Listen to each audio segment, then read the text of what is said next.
تو یہ آج سے 15 دن پہلے ہماری پارٹی کا تقریباً سارا سٹرکچر انہوں نے کمپلیٹ کیا ہے. صحیح بالکل. اور اس سے یہ جو آپ بات کہہ رہی ہیں نا, اس سے ہمیں now we are an organised force. ایک جلسے جلوس والی بات نہیں ہے, گراس روٹ لیول تک ہم اگلے 10-15 دن تک جو ہے پارٹی آرگنائز کر لیں گے. اس سے یہ ہوگا کہ ہمارا ایک عوامی رابطہ بھی جو ہے نا وہ بڑا ایکسٹینسو اور بڑا اس کی جو سپریڈ ہے وہ بڑی وائڈ ہو جائے گی. تو اس سے ہمیں مے بی 6 مہینے کے بعد ہمیں گورنمنٹ ٹاپل کرنے کی بھی کوئی ایفرٹ کرنا پڑے. اچھا, you keep coming back to the toppling of the government. دیکھیں, ہمیں پہلے اپنی سفارات ہونا چاہیے نا, ہمیں اپنی صفحے تو درست کرنی چاہیے, اس کے بعد نماز جیتیں گے. اچھا خالد صاحب, یہاں 2 سوال. ایک, کیونکہ وہ بریک پہ اس وقت ہم چلے گئے, اکانومی سنبھل نہیں رہی پاکستان تحریک انصاف سے, یہ تو ٹھیک ہے, شاید بہت سے لوگ اگری کریں, مگر بہت سے لوگ یہ بھی کہتے ہیں کہ اس وقت جو کرائسس ہے اس کے اندر آپ کی اکنامک ٹیم کا بہت بڑا ہاتھ تھا. ڈار صاحب نے جس طرح ڈالر کو ہینڈل کیا, اگر وہ اس طرح نہ کرتے تو شاید یہ صورتحال نہ پیدا ہوتی. اگلے دن عابد سلیری صاحب ایک ٹی وی چینل پہ بیٹھ کے کہہ رہے تھے کہ 20 بلین میرے خیال میں آپ نے مارکیٹ میں ڈالرز پھینکے to keep the price stable, you know. So مطلب کہ اس وقت just for comparison I M F ہمیں صرف 6 بلین دے رہا ہے اپنا جو ہم نے کرنٹ اکاؤنٹ کا ڈیفیسٹ ہے اس کو بیلنس اور پیمنٹس کو وہ کرنے کے لیے اسٹیبلائز. تو اتنے تو ضائع ہوئے ان اے وے. نہیں, وہ ضائع تو نہیں ہوتے, یہ بھی تو بات ضائع. خالد صاحب, اکانومی کا حشر تو ہوا. کہنے کا مقصد یہ ہے کہ یہ ایک الزام, ہاں یہ ایک الزام ہے کہ کرائسس اگر کریٹ نہ ہوتا تو شاید یہ مسئلہ نہ ہوتا. میرا خیال ہے کہ یہ ایک ڈالر والا اعتراض, یا آپ اس کو کہہ سکتے ہیں کہ اعتراض جو ہے اس کا ایکسپورٹس والا, وہ اس میں ویلیڈیٹی ہے, ویلڈ ہے. اعتراض جو ہے اس میں ڈیبیٹ ہو سکتی ہے, لیکن اس میں کو ہمارے پاس اس سے جو ہے رسپانسبلٹی جو ہے اس کو اس سے بچنا جو ہے وہ از اے بٹ ڈیفیکلٹ, اس میں ہماری کنٹریبیوشن. لیکن ڈار صاحب کو اگر آپ دیکھیں کہ 4 سال کا جو عرصہ انہوں نے گزارا, اس میں آپ کا ریونیو ڈبل ہو گیا. ایک جو سب سے زیادہ امپورٹنٹ بات جو ہوتی ہے اکانومی میں, وہ سینٹیمنٹ ہوتا ہے. ہم نے کم از کم وہ سینٹیمنٹ جو ہے نا وہ کہیں بھاگنے نہیں دیا. اس کو سینٹیمنٹ جو ہے رہا, جو ہے وہ 53,000 پہ چلی گئی, 53,000 سے واپس آ کے 47, 46, 8 کے قریب جو ہے وہ گھومتی رہی. اسٹاک مارکیٹ ایک بڑی, it was one of the best stock markets in the world. جو ہمیں جو فیڈ بیک آتا تھا یا کمنٹری آتی تھی from different business houses in the world, Bloomberg ہو گیا یا اسٹینڈرڈ پور ہو گیا, اس طرح کے جتنے بھی ہمیں اچھی ریٹ کر رہی تھی. دوسرا یہ ہے کہ ایک بہت بڑی ہماری بیلٹ اینڈ روڈ جو انیشیٹو ہے پریزیڈنٹ شی کا, اس میں پاکستان نمبر 1 ہے انویسٹمنٹ میں. سب سے زیادہ انویسٹمنٹ پاکستان کو بیلٹ اینڈ روڈ میں آپ کو ملی جو ہے. بالکل صحیح یہ آپ نے کہا, بٹ اسی کے ساتھ تو پھر تنقید آتی ہے نا کہ it was a good period, بہت اچھا تھا. پیٹرول کی قیمت بھی لو تھی, اس کی وجہ سے بھی آپ کو بہت ریلیف ملا, اکانومی کو ریلیف ملا, مگر آپ نے اس کو استعمال نہیں کیا ریفارمز کرنے کی اکانومی کے. وہ ایک ببل میں ہم چلاتے رہے, ڈالر کی قیمت کو آرٹیفیشلی سسٹین کر کے, دوسری طرف پیٹرول پرائسز کم تھیں, انویسٹمنٹ آ رہی تھی, مگر دا مومنٹ ہارڈ ٹائمز ہٹ, ہماری اکانومی جو ہے اس کو سسٹین نہیں کر پائی, کیونکہ جو بیسک ریفارمز تھے, ریونیو کی آپ نے بات ضرور کی, بٹ وہ بہت سارے جو ریونیو تھے انکم ٹیکس ہائی کر کے, withholding tax, advance taxes company سے لے کے واپس نہیں کرنا, یہ ساری چیزیں بھی تو ریفارمز نہیں. اگر وہ کر دیتے تو شاید آج اتنا مسئلہ نہ ہوتا. میں بالکل اس بات سے بھی اتفاق کرتا ہوں کہ ہمارے یہاں پہ اکنامک ریفارمز کی بڑی ڈریسٹکلی ضرورت ہے, اور ضرورت رہی بھی ہے اور آج بھی ہے. یہ چیزیں جو ہے نا they are like major surgery, اور میجر سرجری میں آپ کو جو ہے نا ریکوری کے لیے ایک لمبا پیریڈ چاہتے ہیں. پولیٹیکل گورنمنٹ جو ہوتی ہے نا, میری جو میں یہ 97 میں بھی یہ آرگومنٹ دیتا تھا کہ بڑی ارلی سٹیج میں ان کو جو ہے نا یہ ریفارمز میں چلا جانا چاہیے. Early stage of immediately after election وہ یہ ہے کہ روبسٹ ہوتی ہے گورنمنٹ, وہ وقت بھی ہوتا ہے, اور جو جھٹکے جو ہے نا وہ جو پبلک اوپینین کے اور نیگیٹیوٹی کے وہ سہنے کی پوزیشن میں ہوتی ہے. پھر یہ جو مریض جو ہوتا ہے یہ 6 مہینے سال یا 1.5 سال کے بعد وہ چلنے پھرنے لگ پڑتا ہے. 2-3 سال کے بعد جو ہے از گیلپنگ. یہ this is how I explain it. اب یہ ہوا ہے کہ جو اس وقت جو کچھ ہوا ہے, آپ نے جو ریفارمز کیا پرہیپس ہمیں زیادہ ریفارمز کرنے چاہیے تھے. زیادہ کیا خاص صاحب کچھ بھی نہیں کیا آپ نے, ٹیکسیشن کے کیا آپ نے, نہ آپ نے سرکولر ڈیٹ کا کچھ کیا. سو یہ سارے تو مسائل سرکولر ڈیٹ کا ہم نے دیکھیں 1600 پہ پہنچ گیا ہے, 1600 پہ پہنچ گیا سرکولر ڈیٹ. تو وہی نا, تو وہ آپ چھوڑ کے گئے نا, آپ نے سرکولر ڈیٹ کا مسئلہ حل تو نہیں کیا, آپ نے بجلی پروڈکشن کر دی. باوجود اس بات کے کہ انہوں نے بڑھایا ہے, میسیولی ٹیرف بڑھایا ہے, پھر بھی سرکولر ڈیٹ کا پرابلم ان سے سالو نہیں ہو رہا. ان کے پاس تو بھی 8 مہینے تھے نا, آپ کے پاس 5 سال تھے. 16 چلے میں 8 مہینے اور انتظار کر لیتے ہیں, انڈیکیٹر سامنے آ جاتے ہیں کہ بھئی کہ ریکوری شروع ہو گئی ہے, موو ہونا شروع ہو گیا سلسلہ. لیکن انہوں نے ان مائی ہمبل اوپینین ان کو فوری طور پہ آئی ایم ایف کے پاس چلے جائیں. جی وہ ان کی بہت بڑی غلطی ہے. بالکل انہوں نے جو 6 مہینے 7 مہینے اور آرگومنٹ یہ دیا کہ یہ ہمیں باہر سے پیسے آنے ہیں, ہم نے سعودیز نے دینے ہیں, یو اے نے دینے ہیں, چائنا نے دینے, اس سے ہمارا جو ہے نا ایک بریدنگ سپیس ہمیں مل جائے گی, ہو سکتا ہے ہمیں نہ جانا پڑے. They should have gone to I M F immediately. وہ بہت بڑی غلط, بہت بڑی غلط. اس سے یہ جو اکنامک یا بزنس میں بھی اور انسرٹنٹی اتنی بڑی کہ اس سے یہ ہے کہ آپ جو مریض کو بار بار کوئی جو بھی دوائی دے رہے ہیں وہ کارگر ثابت نہیں ہو رہی. حالانکہ دوائیں ٹھیک ہیں, میں بالکل جو ہے You agree with their prescription? No, agree with the reforms والی جو سچویشن ہے, میں اس سے agree کرتا ہوں. How will I, میں اسے کرنی تو نہیں چھڑا سکتا اس سے, لیکن یہ ان کا ایفیکٹ بھی یہ نہ ہوتا جو اس وقت ایفیکٹ ہو رہا ہے. یہ سارا ٹائمنگ کا جو غلطی ہوئی ہے اس سے وہ آپ کہہ سکتے ہیں کہ آپ جو چیز بھی جو ہے جو بھی چیز دے رہے ہیں وہ کارگر نہیں ثابت ہو رہی بیکاز آف دا ٹائمنگ. بالکل صحیح. another بریک خواجہ صاحب. ناظرین یہاں پہ لیں گے ایک چھوٹا سا بریک, اور جب ہم بریک سے واپس آئیں گے تو ہم خواجہ صاحب سے گفتگو جاری رکھیں گے, اور اس دفعہ اب ہم ان سے پوچھیں گے کہ شہباز شریف صاحب اور نواز شریف صاحب کے اس وقت کیا پلانز ہیں, اور پارٹی نے ایک دم نیب چیئرمین کے اوپر اتنا اٹیک کیوں کیا. اسٹے ود اس.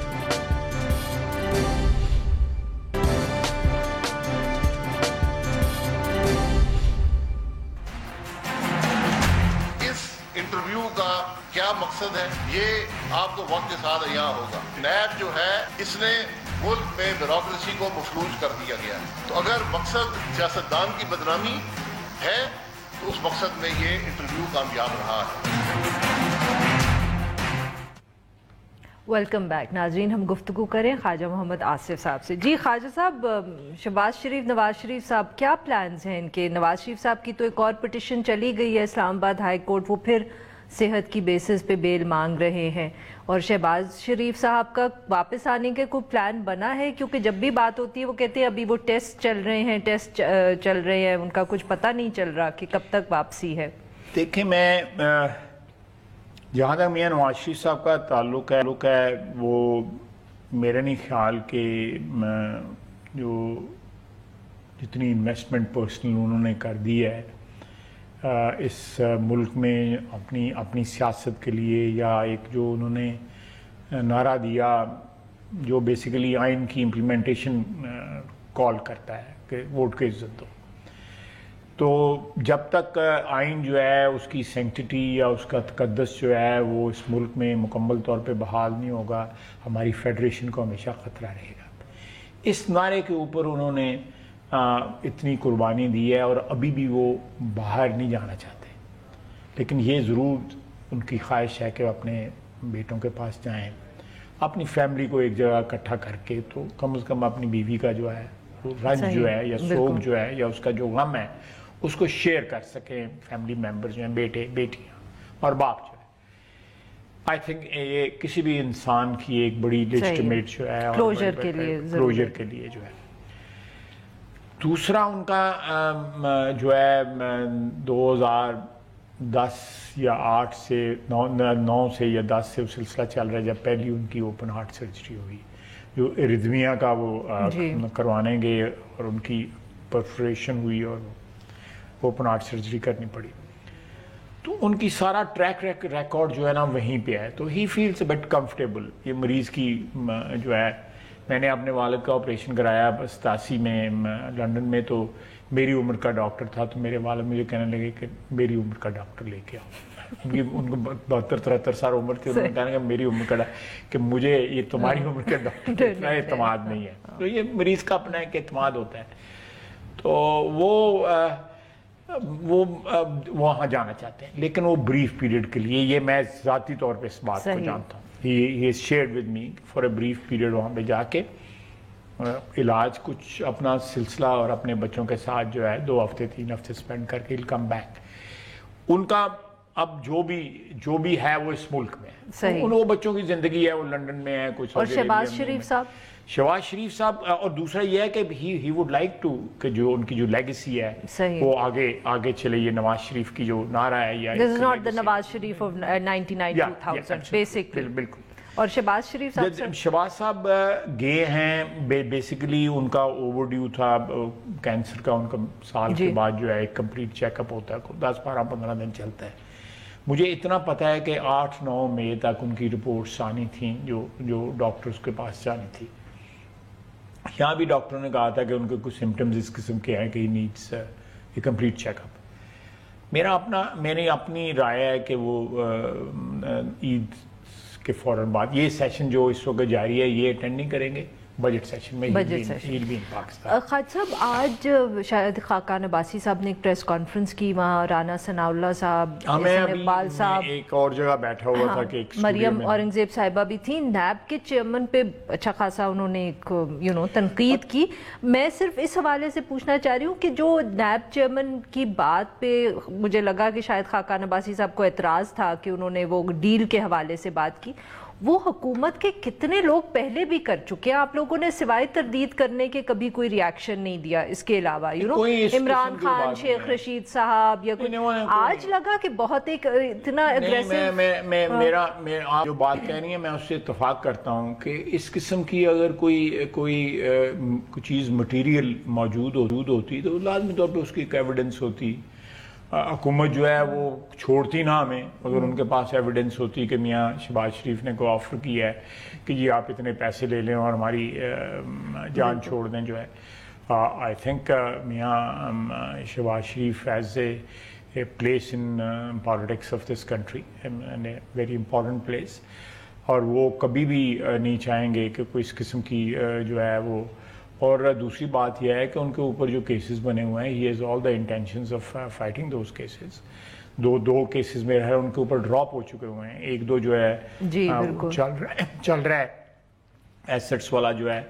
تو کوئی ایسی بات جو ہے میں بھی اس فورم پہ آپ کے ذریعے جو ہے یہ اس کی تردید کرتا ہوں کہ میاں شہباز شریف نے ریاکشن کیوں نیب چیئرمین کی سٹیٹمنٹ پہ, جب پہلے بھی میرا خیال ہے وہ کنٹروورسی جو ہے نا وہ بیسیکلی وہ جو چودھری صاحب نے ایک پرنٹ کر دیا, اس کے بعد پریس کانفرنس نیب کے چیئرمین صاحب نے جو ہے کر دی. میرا خیال ہے کہ this controversy was not needed for the country at this time. We are going through a very very deep crisis, economic crisis. یہ چیزیں اکنامکس انسرٹنٹی میں اضافہ کرتی. تو یہ کیا اس دن میٹنگ میں آپ نے ڈسکس کیا کہ آپ لیگل کوئی ایکشن لیں گے؟ جیسے عباسی صاحب کہہ رہے ہیں کہ اگر تردید نہ آئی نیب چیئرمین کی طرف سے تو وی ول ایکسپلور لیگل آپشنز. تو یہ کیا اس دن پارٹی میٹنگ میں بھی ڈسکس ہوا یا یہ نہیں؟ یہ تو اس کے بعد پریس کانفرنس آئی ہے جی. نہیں پریس کانفرنس ہو چکی تھی سر. نہیں اس دن دوپہر کو ہوئی ہے, اسی دن ہوئی ہے جب آپ ہماری میٹنگ تھی اور میٹنگ سے جب وہ نکلے ہیں تو اس وقت. بٹ جب میٹنگ سے نکلے تو آپ نہیں تھے جب میڈیا ٹاک کیا باسی صاحب نے کل, تو تب بھی انہوں نے یہ بات کی کہ ہم لیگل آپشنز ایکسپلور کریں گے. ہم پھر انہوں نے کسی انٹرویو میں بھی کہا ہم لیگلی بھی دیکھیں گے اور ہم پولیٹیکلی بھی دیکھیں گے. ایبسولوٹلی جو آپشنز جو ہیں وہ ساری جو ہے پارٹی میں جس وقت یہ پریس کانفرنس ہوئی ہے نا چیئرمین نیب کی, میں نے نہیں سنی. I came to know about the contents of the press conference much later in the evening. میں ٹریول کر رہا تھا. صحیح. میں سیالکوٹ سے ٹریول کر رہا تھا. یہ میں نکلا ہوں سیالکوٹ سے 2:30-3 بجے قریب, یہ 3:45 بجے قریب پریس کانفرنس. میں قاہرہ صاحب کے پاس افسوس کے لیے رکا. تو میں یہاں آیا تو اس وقت افطاری ہو گئی تھی. تو افطاری کے بعد بندہ اونجی رہ جاتا ہے. تو